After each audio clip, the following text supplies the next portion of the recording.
Hello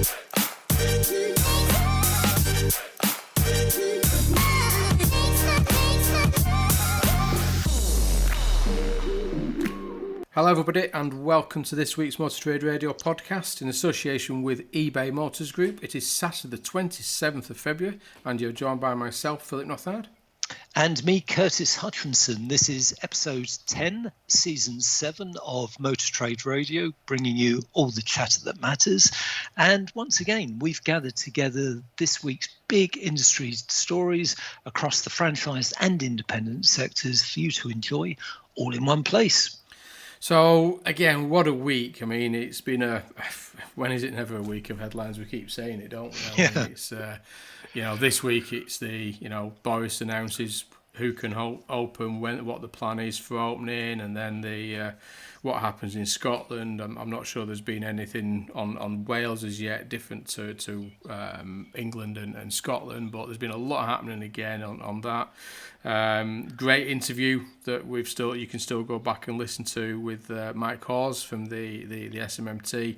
Fantastic interview if you didn't catch that last week.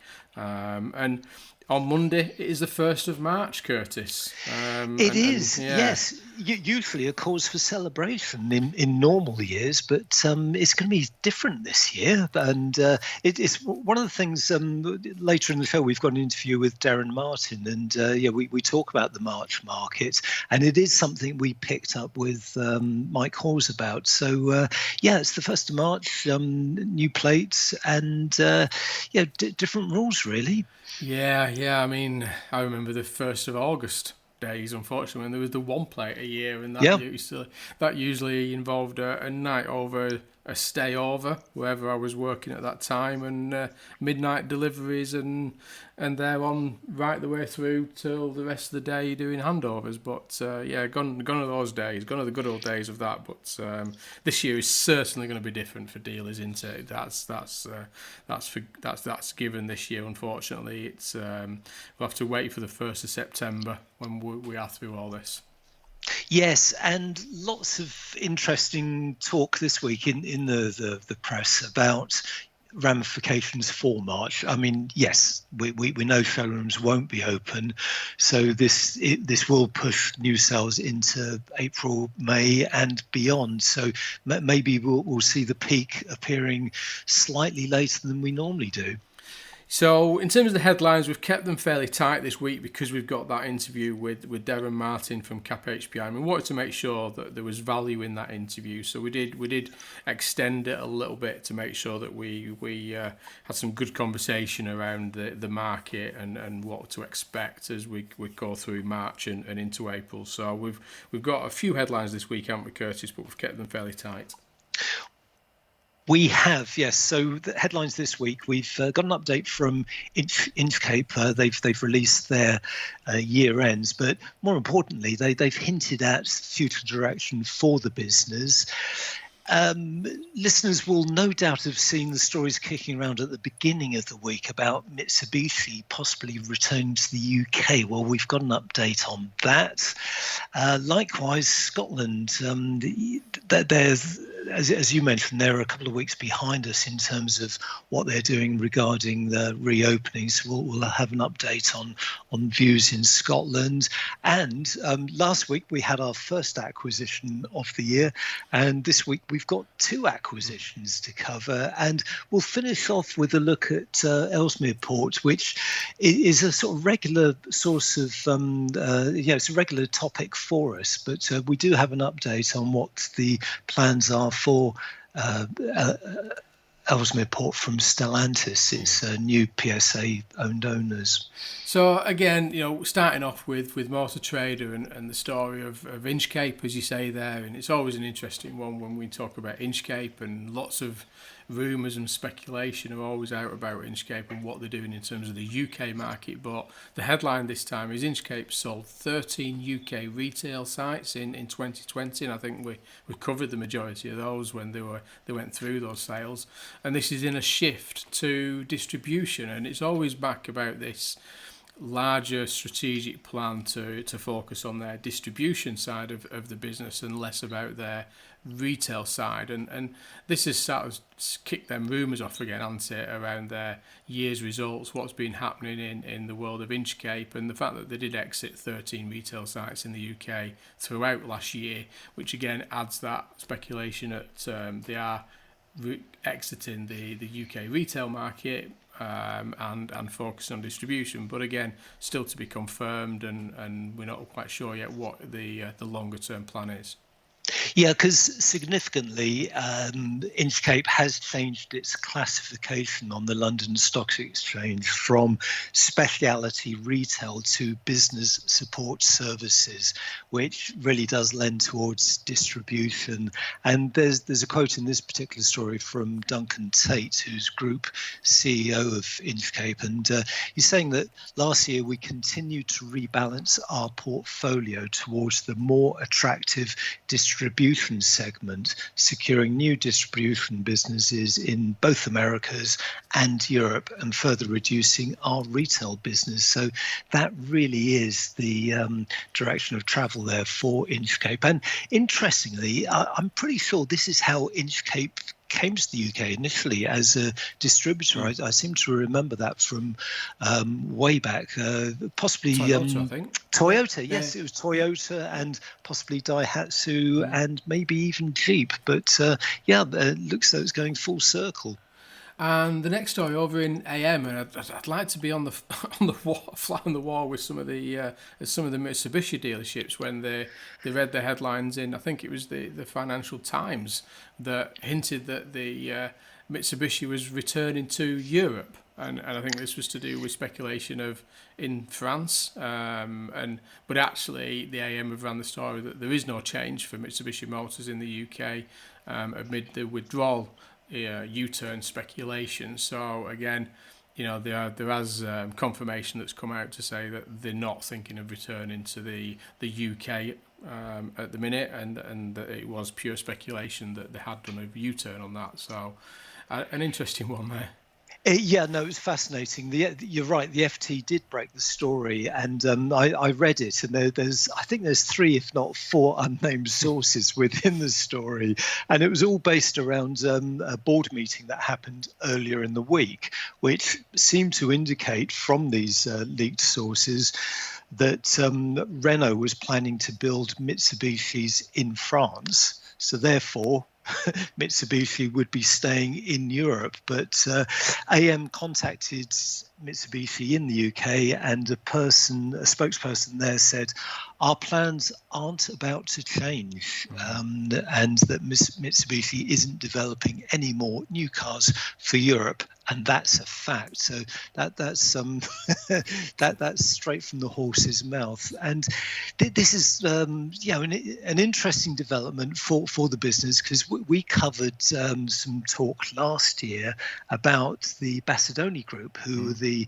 importers for SsangYong, possibly acquiring the UK operations, and the attraction there, I reckon, must have been for the after-sales business, the ongoing after-sales business, but it didn't pan out. So we are pretty much where we were before. Mitsubishi is exiting, and that looks though that will happen at some stage later in the year. Yeah, so everybody in the Mitsubishi sites that had a retail franchise element, then we know a lot of them have kept the aftermarket side of the Mitsubishi for service and parts, but they're probably getting them in the garage and then back out again, and in the garage and back out again. So I think it wasn't probably good at the time for Mitsubishi's to be reading that headline, and talking about confirmations and clarity and things like that, and AM again, sticking with AM, and this is confirmation from our friend Sandy Burgess, who is the chief exec of the SMTA up in Scotland there, and this is around Scotland car dealers bitterly disappointed at delayed showroom reopenings. And there was kind of, we know that in England it's the 12th of April as it stands at the minute. There was speculation fairly early on that Scottish dealers could operate currently under a by appointment only for sales. But it turns out that isn't the case, according to the latest from Sandy Burgess, and there's confirmation that he's received that they had delayed in terms of when they can open up in Scotland following the England at 12th of April. Yeah, and Sandy Burgess does voice his disappointment that car retailing has been bundled in with food and retail, which are reopening on the 26th of April, even though he argues that the dealer process is just totally different. And there's a couple of hard-hitting quotes in this particular story, with Sandy Burgess saying that the Scottish government was good at delivering sound bites, but branded Nicola Sturgeon's suggestion that Ministered had liaised with industry bodies over its lifting of the lockdown as not true at all. So there's definitely a disconnect there at the moment. So hopefully we'll have an update on that. But as it stands, showrooms will be reopening on 26th of April. Yeah, and it's a shame, isn't it? And the interview that we've got with Derren there, I mean, much of the conversation is around the 12th of April for the dealers down in England, but obviously that 2-week delay up in Scotland there will hit them even harder in terms of that March market being put off into April. And for Scotland, it looks like it's going to be as close to May before they start to have some serious activity around the pent up demand that's out there at the minute. So thoughts are with you guys, and I know it's it's tough news at the minute, and I think everyone's lobbying and trying to change the result and put focus on that. So we'll try and keep you up to date as that happens. You're listening to All the Chatter That Matters on the Motor Trade Radio podcast, brought to you in association with eBay Motors Group. This is your weekly one-stop shop for all the biggest car retailing headlines, and available by subscribing on Apple Podcasts, Google Podcasts, Spotify, Amazon Music, or wherever you find your favourite podcasts. We're delighted to welcome back to the podcast Derren Martin, CAP HPI's Head of Valuations, to talk about this month's car markets overview, which has just been published on the CAP HPI website. So good to have you back on, Derren. Yeah, good to be back on. Thanks. Hi, Derren, at that time of the month again. Welcome back to the podcast, and timely now as the March figures have come out in terms of the movement going into March from February, but let's start off looking at the used car dealer activity levels for February, and how you think those have compared to January, because came into January, fast start of the year, couldn't do with the lockdown, continued into February, and now the new dates have come out. So what's your view of the dealer activity at the minute?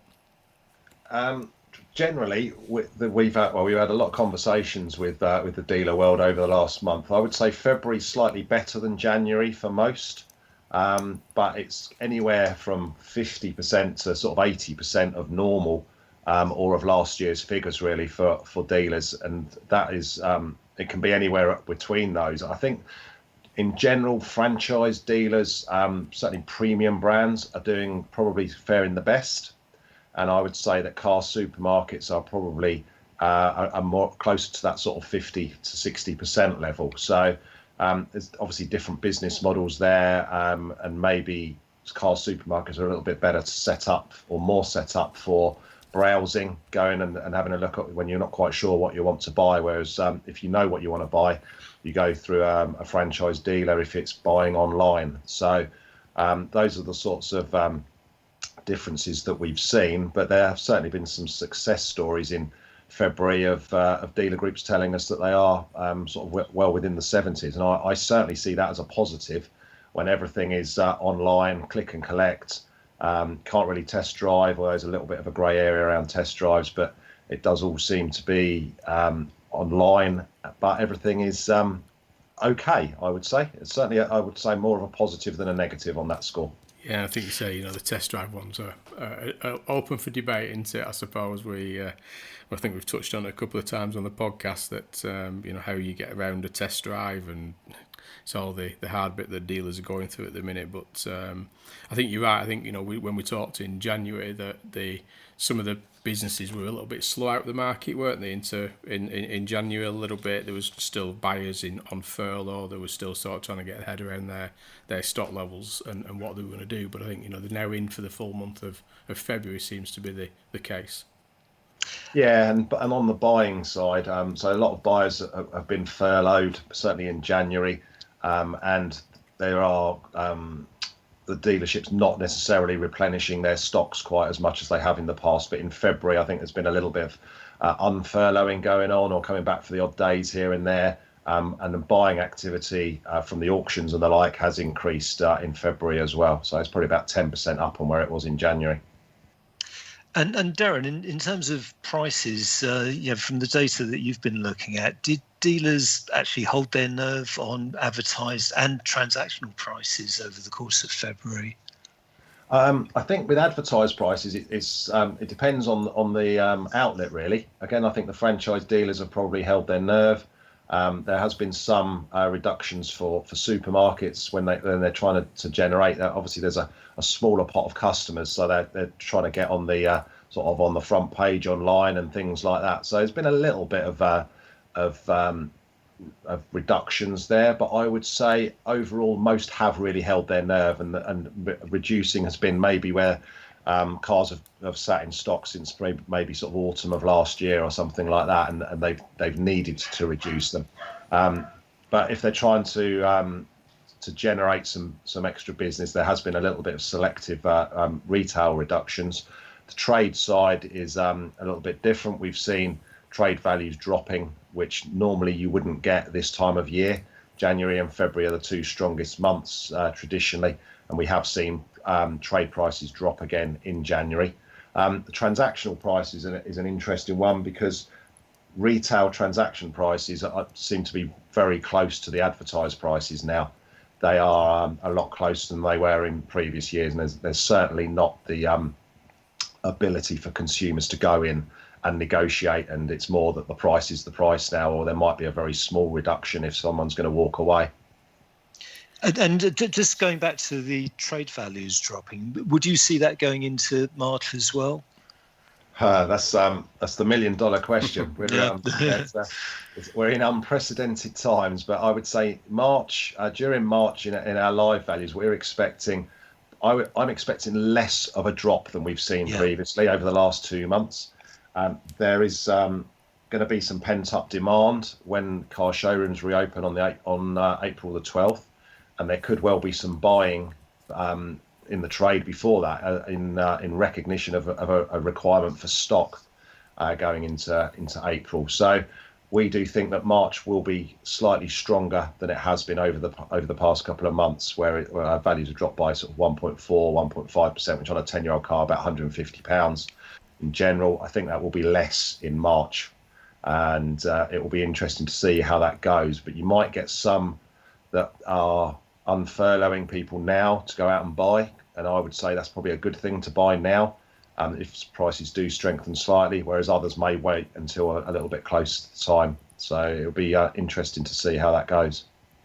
So, I mean, we're talking about the values there, the trade values. We know that January down 1.4, February 1.4 again, and then you've just released the figures, as you say there, going into March for and these are the monthly values, aren't they? We know that the live ones are moving on a daily basis, but obviously you produce these single monthly snapshots. But going into March at 1.5, and that's down compared to last year with a 1.1 increase. But interestingly, the year before we saw a decline as well. So over the last sort of 4 years for March, you've seen 2 increases and 2 declines. So do you think this will start to stable out now? We've got a date, we've got a line in the sand, we've got a date that hopefully we can stick to of the 12th of April. There is a follow-up rollout for the recovery out of the lockdowns, but do you think we'll start to see the values stabilise going forward, or because it's all about that supply and demand, isn't there? There is a drop in volumes of supply, but hopefully we'll start to see that increase in line with demand. Yeah, we're predicting some pent-up demand. So if you think of that, sales rates are generally around 65% of normal. That obviously means that 35% have not bought, talking consumer-wise. They are very likely to come back into the market from April the 12th. They may hold off a little bit now and wait, because there's a date in sight and I can go and see a vehicle and touch it and test drive it from April the 12th. So we do think that demand, there will be some it won't be to the same level as when we came out of lockdown 1 in June of last year, because the market has been operating over the last 2 months, whereas if you cast your mind back to April and May last year, pretty much there was nothing going on, very, very, very, very little going on. So we do think there'll be some pent-up demand. We do think it will push some prices up for a short period of time, but there will also be some supply coming, which will temper some of that positivity on the value side. So values will go up for a few weeks, we would say, and maybe sort of April and May. But then we do think the stocks that come back from extensions to leases, stock from forbearance that's now back up and running, and just from vehicles sort of registered 3-4 years ago, registrations 3 or 4 years ago were high. They're going to be coming back into the market. So we do think that the pent-up demand, whilst demand will still be strong, some of the price increases will be tempered by by supply coming back into the market. So that's a comparison. I mean, April last year, from the March result, was down 2.2, wasn't it? So it looks and fit and sounds like you're going to see a swing away from that, based on that sort of build up of demand and build up of desire to restock and get ready for that 12th of April opening. Yeah, and last year, January and February were really strong and values went up, whereas this year they've come down. So we've actually seen values drop by, it's about 9.5% at the 3-year point since October. So values have been coming down steadily. So that doesn't necessarily mean they're going to keep going at that rate. So we do think there will be a little bit of a stabilisation over the next sort of 6 weeks or even longer. And that period of probably some strength in April once car showrooms are open.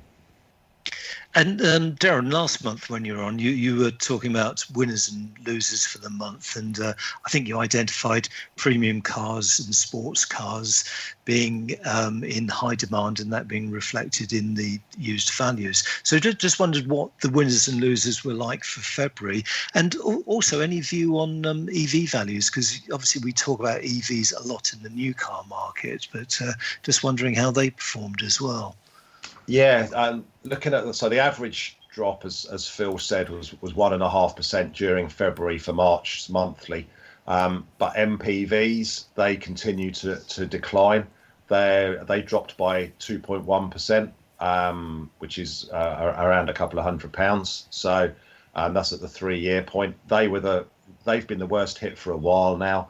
I think that's partly due to people not being able to go out and browse and look for a vehicle that they might want. Also, there's social distancing now.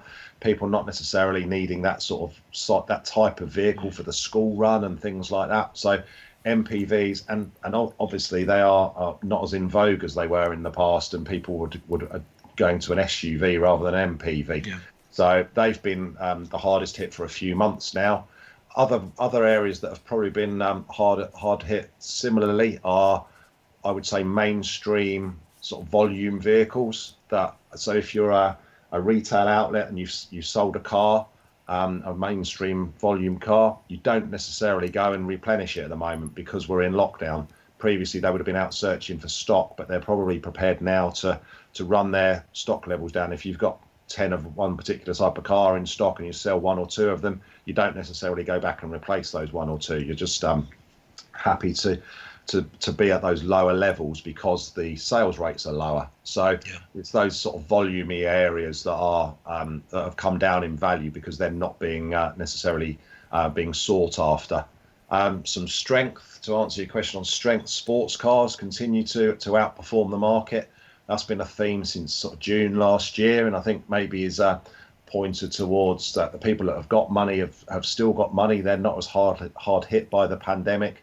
They're buying a car that they want to purchase, that looks good on their driveway, that makes them smile, and they've got a bit of spare money from not going on holiday or not socialising and things like that. So sports cars, supercars, again performed quite well. Not really niche, quite niche, not mainstream, but they've performed okay as well. So, and also we've seen some strength with convertibles and coupe cabriolets that they've performed quite well price wise. They've actually gone up this month, and they didn't drop as much last year either. So they haven't had that sort of winter fall and then and now increasing. They're just increasing anyway. So things like sports cars are around 7 or 8% ahead of where they were a year ago. So they've definitely been going up in value. On the electric side, sorry. Sorry, carry on. On the electric side, values have been declining for some time, not by as much as hybrids. Hybrids are still expensive compared to petrol and diesel cars. And supplies are increasing. Demand is still there, but supply levels are increasing. And similarly on electric cars, they are quite expensive in the market compared to petrol and diesel cars. Again, supply levels are increasing and demand is not really matching it. There's not the incentives for the used car buyer as there are for the new car buyer. And there has been some good deals out there for new cars on those, and obviously for company car users there's zero tax. So, but those incentives aren't there for the used buyer. So, seen a little bit more pressure over the last few months on alternative fuel vehicles. Although over the last few weeks that's been fairly similar to petrol and diesel, but over a longer period of time they've certainly declined in value by more than petrol and diesel cars. Yeah, and you say just on that electric vehicle bit, I think there's a lot of conversations at the minute about as we know, the new side is being driven by legislation, by government regulation, etc. But it's that used market into that, like you were just saying there, it's getting that price point right, getting the initiatives right for that used car market to follow, because at some point those new cars are going to come into the market as used cars in significant volumes at some stage, and there's a lot of focus really to make sure that they get that positioning right from a used car perspective. Yeah, definitely. And I mean, even whatever the price, there's still concerns over electric vehicles with the charging infrastructure, with range anxiety. It's something slightly different. I think I would say there's a lot of people thinking, well, I'm going to buy a car now. Maybe my next one after this will be an EV, which is obviously some way down the line. So in the meantime, we do have to manage those supply levels that will come back, and those supply levels for EVs have probably I don't know, they're probably 500% of where they were 3, 4, 5 years ago. So they're still not massive as a percentage of the market, but they are certainly increasing in the market, and they do need to achieve a price point really to attract the buyer as well as all those other range anxiety issues and charging and the like. And the big issue at the minute, I mean, we are 2 days from the 1st of March. We've got the showrooms are still shut. Obviously, there was a lot of feeling that hopefully the showrooms would open mid-March, and there were a lot of planning taking place for hoping for the 1st of April. We now know the date that is now the 12th of April. Now, as a year, we've lost circa 725,000 new vehicles from the market. Last March, we lost 200,000 registrations. We're not sure what we're going to lose this March, but it could be that similar kind of figure if we carry on running at sort of a 25 to 30% drop that we saw in sort of Jan, and with the feelings and reports are the same in February. So, what's your feeling that this will have on that used market in terms of values and demand? Because supply is obviously going to be down, particularly in that nearly new sector for some time yet, because of what's been happening for the last 12 months. What's your short-term view on that? Yeah, well, there'll obviously be less new car activity, as you say, which will generate less used cars in the short term, but then that will come back. And I think April and May will be sort of the new March almost for this year. And I know that's a couple of industry people have stated that as well. So I think there will be less volume coming back in the short term, and the used market will be quite strong for a period because of that. there will obviously be an impact, and it is disappointing that showrooms can't reopen for March when the vast majority of them, are very safe environments. So it is a shame that they have not been that's not been allowed. But I do think that for the used car market, it could be quite reasonable. But again, it's quite brand specific as well, and I think there are supply issues on the new car side, even without lockdown and only being able to buy online. And there's the semiconductor issue and parts availability of vehicles, which could cause an issue, but that is different by different brands. So there'll be some interesting nuances going on in the used car market, I think, because of the different brands behaving differently and the number of part exchanges coming back into the market. But overall, I would see March as being stronger than the previous 2 or 3 months with regards to used values, and then April probably stronger still. And finally, Derren, looking at the bigger picture in terms of used car trends, since March last year, average annual mileages have dropped off a cliff, really. You know, we're all putting on less miles than we would normally be doing. So what do you think the ramifications are in terms of values of, say, 3-year-old cars that will be coming off PCPs over the coming months with less mileage than they would have had? Yeah, we are seeing less mileage on cars, certainly for younger cars. Obviously, they're more heavily impacted. Older cars have obviously put a lot of their miles on already before 2020 and the pandemic. But we are seeing a reduction in miles of that sort of maybe 3 to 4 year range. But I think the 3-year 60,000 mile car is a bit of a myth now. They're not so prevalent as they were anyway. The mileage is more around sort of 30,000 and that type of thing. So it might be with a lot less travel last year that you can't get those cheaper cars with the higher mileage, because obviously lower mileage cars are more expensive. So you might not be able to pick up as many of those cheaper cars as you would have done previously. So that there's less cars with higher mileages, and that will have an impact on values. But maybe those lower mileage cars may have to come down in price a little bit to become those price point vehicles that previously had higher mileage. So again, interesting dynamics which will continue throughout this year, because now there's less mileage being put on cars. Will that continue? I would say it will, because more people are going to be working from home, less are doing that travel, even when we come out of lockdown. So in the short term, you may have to pay more if you want to buy a used car, because it'll have lower mileage on it, but then that might even itself out, and those cars may drop in value to be closer to where the higher mileage ones were previously. And as a result of that, do you think that yardstick that we've used for years and years, that 3-year 60,000 miles, do you think that will actually come down?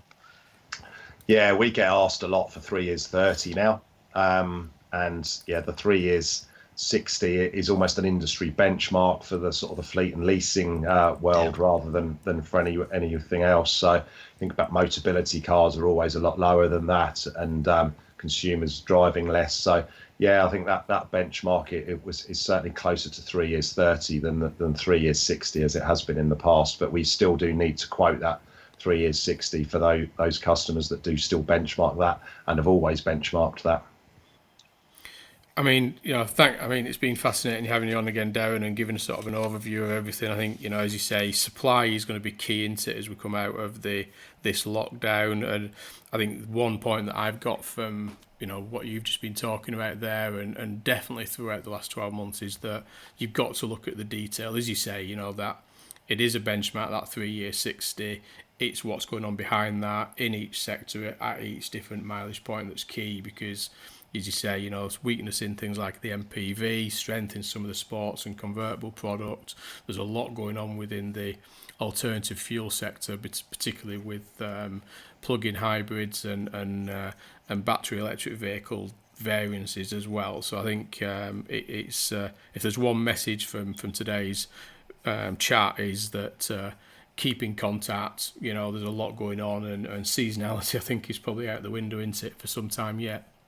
Yeah, the devil's in the detail without a doubt, and we do have reports that show live value movements as they go through the month. If anybody's interested in what's happening, rather than waiting for the month to see as a whole what's happening, so we're more than happy to sort of show those and talk about those.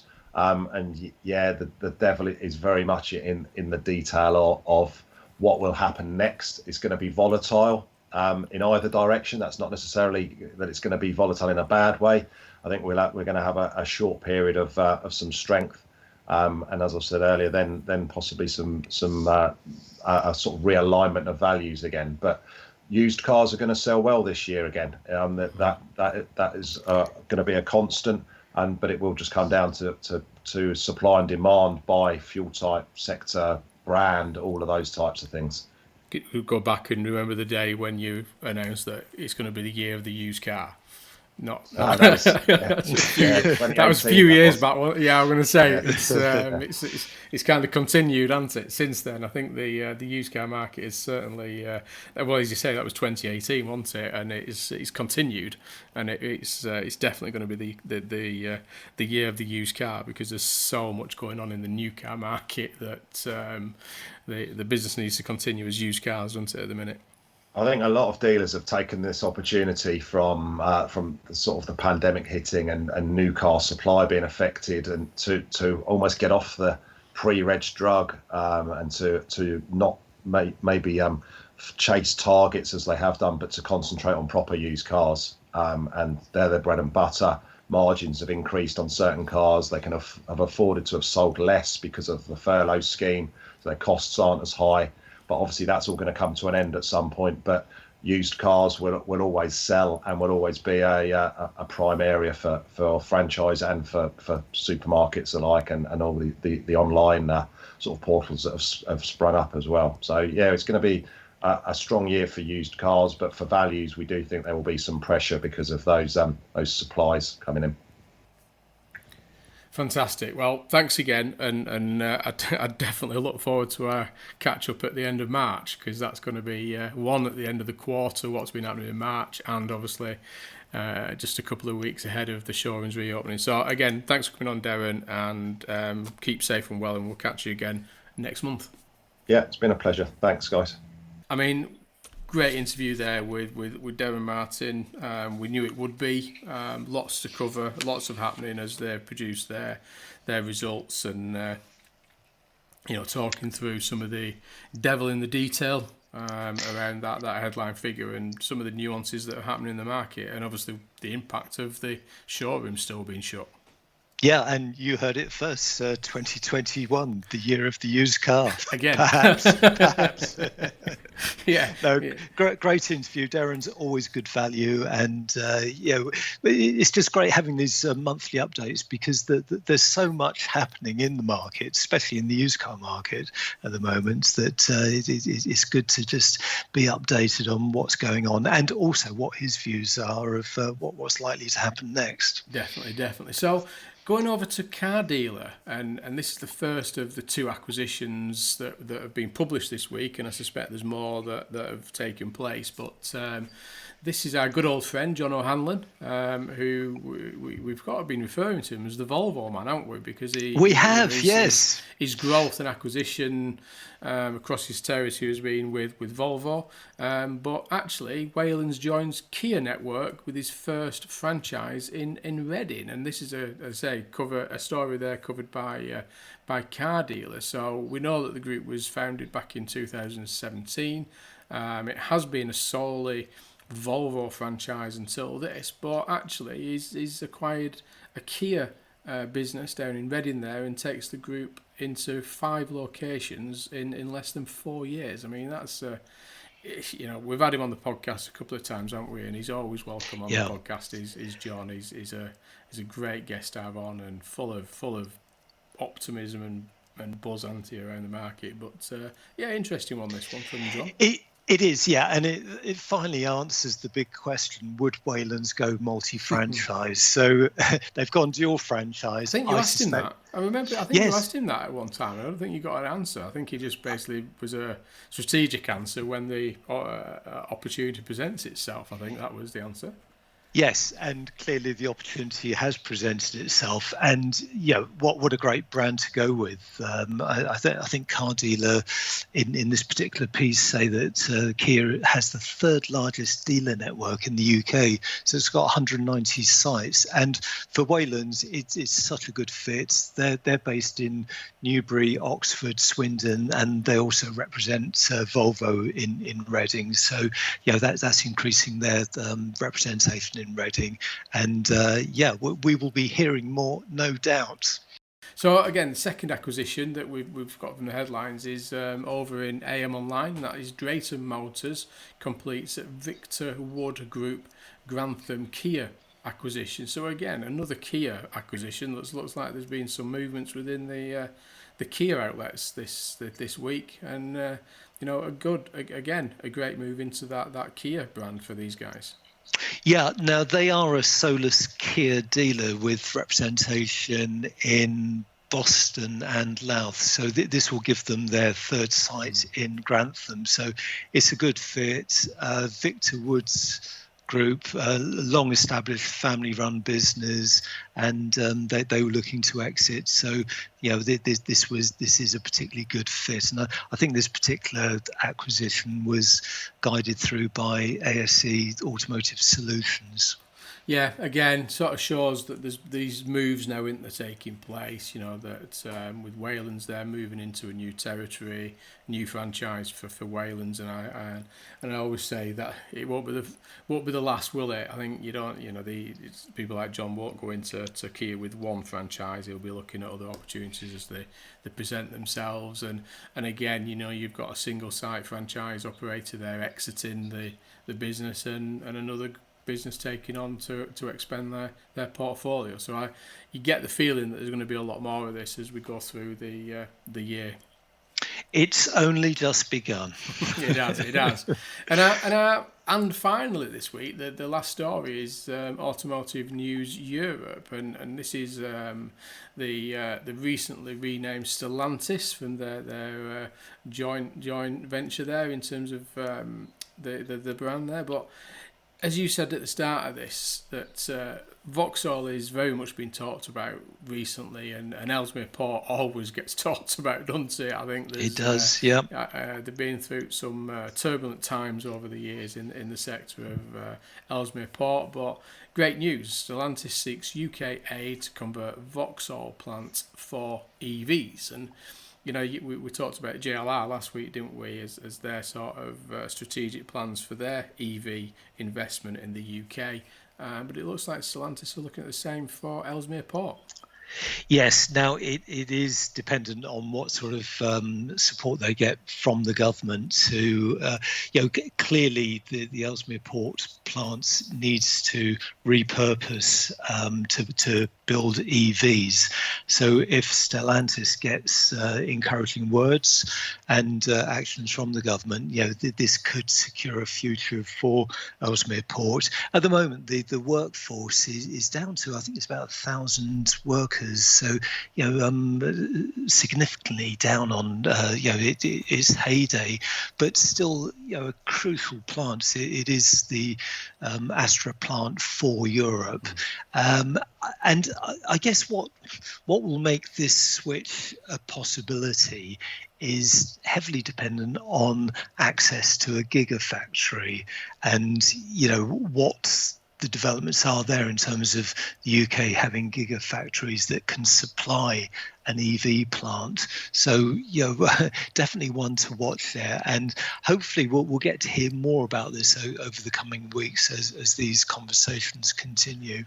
Yeah, and as you say there, I mean, this is about the broader EV sector in the UK, isn't it? The giga plants, the access to that battery technology and product, and it's a very interesting time now on this, particularly following the JLR, and we talked about Nissan with what they were doing up at their plant, and now with this one as well. So a lot of focus, and I think depending on what the government do, will potentially sort of send out what the UK look like for EV for the future, won't it? A little bit, depending on these kind of conversations that take place and the results of this. So again, one that we'll be watching extremely closely. But again, that intention from Stellantis there for the Ellesmere port, if they do get the binding agreement from the UK government to support them. So one that we'll let you know as soon as we see something on that one.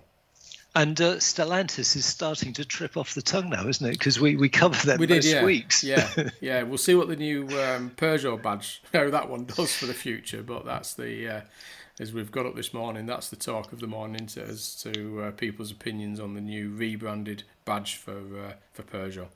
Yes, and it's an interesting choice. Should we leave it hanging there? Yes. So that's it for this week, isn't it, Curtis? Again, kept it great. That short there, the great interview there with Derren Martin, and we look forward to next month. I think next month's interview will be even more interesting at the end of the quarter. Yeah, so that's all for this week. Thanks for joining us. You've been listening to the weekly Motor Trade Radio podcast, brought to you in association with eBay Motors Group. Stay safe and stay well, and join Philip and I again next weekend for all the chatter that matters. Until then, it's goodbye from me. And it's goodbye from him.